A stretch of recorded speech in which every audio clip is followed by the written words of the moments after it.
हाँ, इसमें देखिए वैद्युतशीलता चल रहा था। तो वैद्युतशीलता हुआ कि जब किन्हीं दो आवेशों को परस्पर समान दूरी पर एक माध्यम में रखा जाए और इन्हीं दोनों आवेशों को मान लीजिए दूसरे माध्यम में हम रखते हैं। जैसे हमारा माध्यम चेंज हो गया, माध्यम हम बदल दिए, Q1 Q2 आवेश को R दूरी पर ही रख दिया जाए। जैसे मान लीजिए अब माध्यम हमारा हो गया कांच। अब माध्यम कैसा हो गया? कांच का माध्यम। पहले माध्यम कैसा था? वायु थी। अब माध्यम कैसा है? कांच है। तो पहले जो वायु में वैद्युत बल लगता था हमारा, वैद्युत बल का मतलब वही आकर्षण या प्रतिकर्षण बल ही वैद्युत बल था। तो जो पहले वैद्युत बल F लग रहा था, इसमें जो वैद्युत बल लगेगा F', ये पहले वाले का 1/80 होगा। पहले वाले का क्या होगा? 1/80 होगा।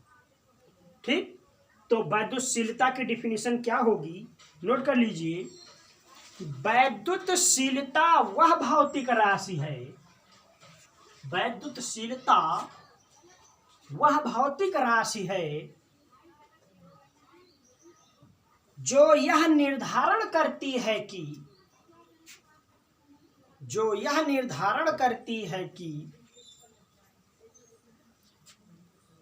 दो आवेशों को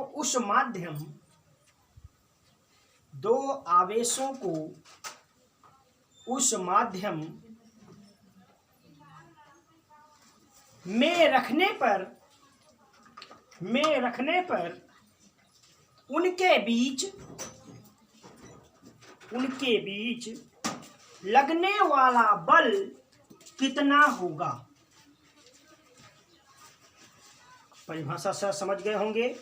वैद्युतशीलता वह भौतिक राशि है जो यह निर्धारण करती है कि दो आवेशों को उस माध्यम में रखने पर उनके बीच वैद्युत बल कितना लगता है। इसे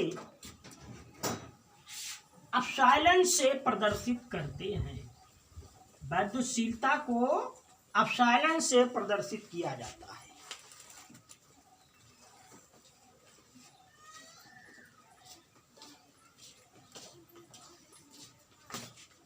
अगला टॉपिक देखिए। इसके बाद जो अगला टॉपिक हमारा होगा वो है परावैद्युतांक अथवा माध्यम की निरपेक्ष वैद्युतशीलता।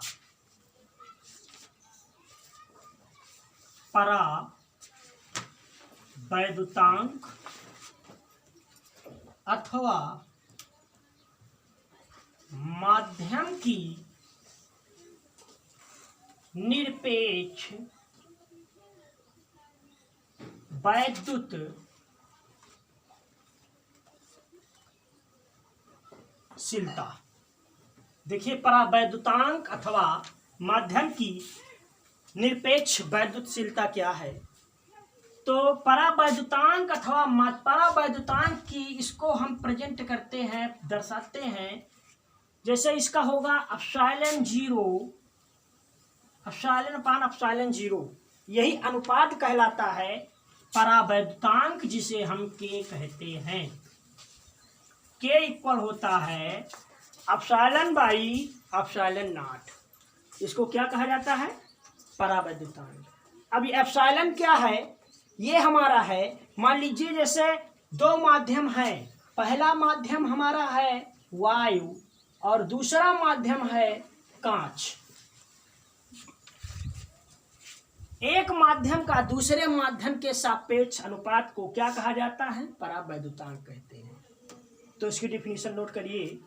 इसकी डिफिनीशन लिखेंगे, किसी माध्यम की वैद्युतशीलता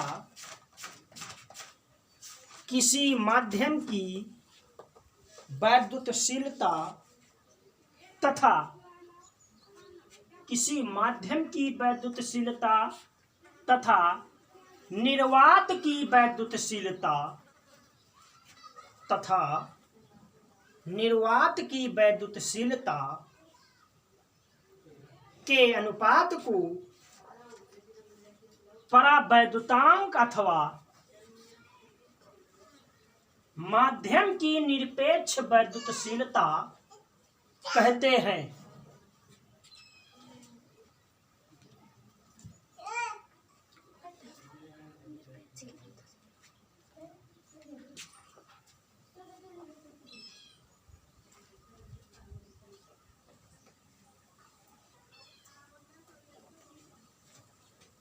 अब आगे देखिए, इसके बाद हमारा अगला टॉपिक है,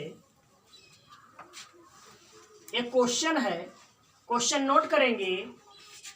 गुरुत्वाकर्षण बल, क्वेश्चन नोट करेंगे कि गुरुत्वाकर्षण बल, ये हमारा क्वेश्चन होगा। गुरुत्वाकर्षण बल तथा वैद्युत बल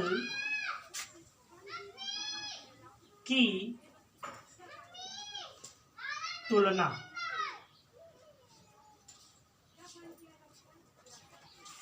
गुरुत्वाकर्षण बल तथा वैद्युत बल की तुलना अगला टॉपिक है। तो इसका देखिए आंसर क्या होगा। क्वेश्चन में हम नोट कर सकते हैं कि गुरुत्वाकर्षण बल तथा वैद्युत बल की तुलना कीजिए। ठीक, तो इसका आंसर हमने कहा, क्वेश्चन नोट करेंगे, गुरुत्वाकर्षण बल तथा वैद्युत बल की तुलना करो। एग्जाम में आपसे पूछ सकता है कि वैद्युत बल और गुरुत्वाकर्षण बल दोनों की तुलना कीजिए, क्या होता है। तो इसकी तुलना देखिए, जैसे न्यूटन ने नियम दिया था किनके बीच, दो द्रव्यमान पिंडों के बीच। माना दो द्रव्यमान पिंड, पहला m1 है, दूसरा द्रव्यमान का पिंड क्या है, m2 है। इसको हमने 11th में अध्ययन किया था। 11th में इसकी स्टडी की थी, किसकी, कि न्यूटन का सार्वत्रिक गुरुत्वाकर्षण के नियम में। उसमें न्यूटन ने बताया कि किन्हीं दो द्रव्यमानों के बीच लगने वाला बल, दोनों द्रव्यमान पिंड कहाँ पर स्थित होते थे, स्मॉल r की दूरी पर स्थित होते थे। तो यहाँ पर एक बल लगेगा जो, उसको हम कह सकते हैं Fg। जी का मतलब हो जाएगा ग्रेविटेशनल, गुरुत्वाकर्षण का फोर्स यहाँ पर हो गया गुरुत्वाकर्षण बल। ये होगा G m1 m2 अपान r²। दूसरा कूलाम का देखिए, कूलाम ने दो आवेशों के बारे में नियम दिया, जिसका अध्ययन अभी आपने किया था। तो ये दोनों आवेश परस्पर r दूरी पर हैं। इनके बीच जो वैद्युत बल लगेगा, जिसे हम कह सकते हैं Fe, मतलब इलेक्ट्रिक फोर्स हो गया, वो equal 1/4πε0 Q1 Q2 by r²। अब इसमें देखिए, Fg का मतलब हुआ गुरुत्वाकर्षण बल और वैद्युत बल। ये दोनों क्या हैं, Fg और Fe, ये दोनों समानुपाती हैं 1/r² की, समानुपाती हुए। तो यहाँ से पहला नियम ये निकला, दोनों में पहली समानता ये निकली कि गुरुत्वाकर्षण बल तथा वैद्युत बल, ये दोनों व्युत्क्रम के नियम का पालन करते हैं। ठीक, तो पहला पॉइंट नोट करेंगे, इसका हेडिंग डालेंगे समानता।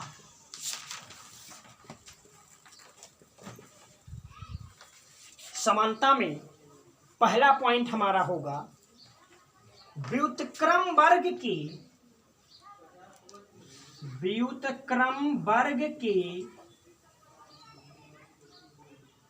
नियम का पालन। दूसरा पॉइंट क्या होगा, दूसरी समानता क्या होगी दोनों में, कि इन दोनों के बल, जो केंद्रीय बल है हमारा, केंद्रीय बल F यहाँ पर भी है और केंद्रीय बल F यहाँ पर भी है। ये दोनों क्या है?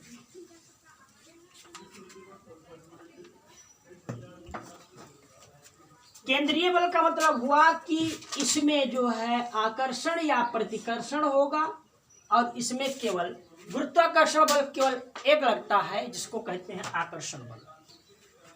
तो ये दोनों जो है पिंडों के अनुदिश होते हैं, इसीलिए दोनों में केंद्रीय बल क्या होगा? समान होगा। तीसरा पॉइंट नोट कीजिए। तीसरा पॉइंट तुम्हारा है संरक्षी बल। संरक्षी बल। चौथा पॉइंट नोट करेंगे। चौथा पॉइंट है न्यूटन के गति विषयक तृतीय नियम का पालन करते हैं। ये 4 पॉइंट इसकी समानता होगी। किसकी? गुरुत्वाकर्षण बल तथा वैद्युत बल की समानता हो गई। 4 पॉइंट। अब अगला पॉइंट डालोगे कि इन दोनों में असमानता क्या है।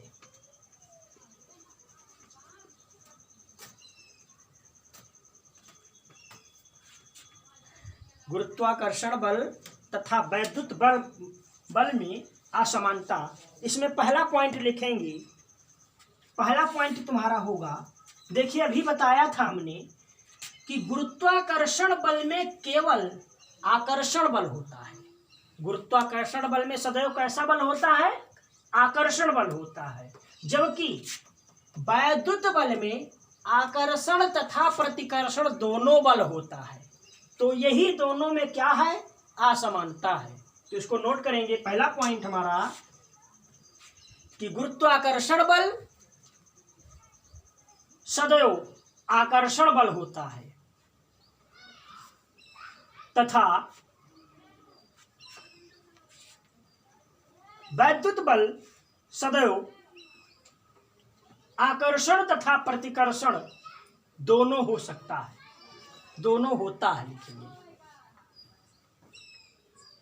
दूसरा पॉइंट इसका होगा वैद्युत बल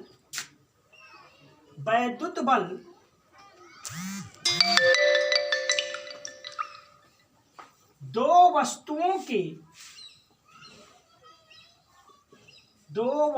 के आवेश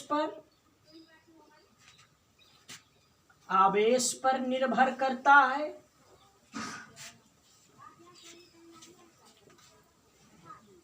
जबकि गुरुत्वाकर्षण बल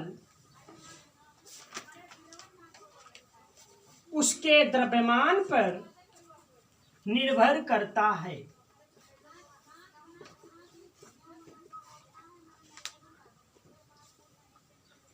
अगला पॉइंट आपका होगा तीसरा पॉइंट होगा गुरुत्वाकर्षण बल दोनों वस्तुओं के माध्यम पर निर्भर नहीं करता।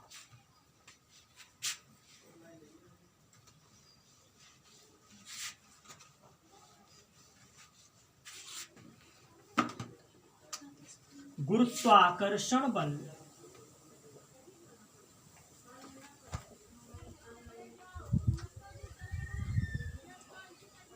दोनों वस्तुओं के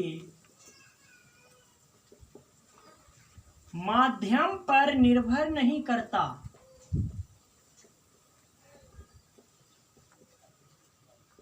जबकि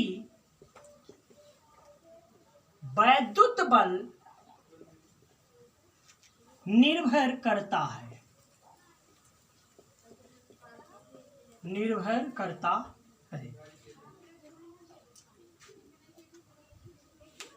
जबकि वैद्युत बल माध्यम पर निर्भर करता है। ये रहा गुरुत्वाकर्षण बल तथा वैद्युत बल की तुलना। तो आज के इस वीडियो में इतना ही। बाकी कल हम आप लोगों को वैद्युत क्षेत्र की तीव्रता, वैद्युत बल तथा एकांक बिंदु आवेश के कारण वैद्युत क्षेत्र की तीव्रता का व्यंजक पढ़ाएंगे। इसके पहले हम आप लोगों को एक बात बता दें कि हमें आप लोगों से एक शिकायत है कि यदि हमारी यह वीडियो आप लोगों को पसंद आ रही हो तो कृपया उसे शेयर करना और लाइक करना ना भूलें, जिससे हमारा मनोबल बढ़े और हम और बेहतर वीडियो आप तक पहुंचा दें। इसलिए जितना हो सके हमारे इस वीडियो को शेयर करिए और लाइक करिए। धन्यवाद।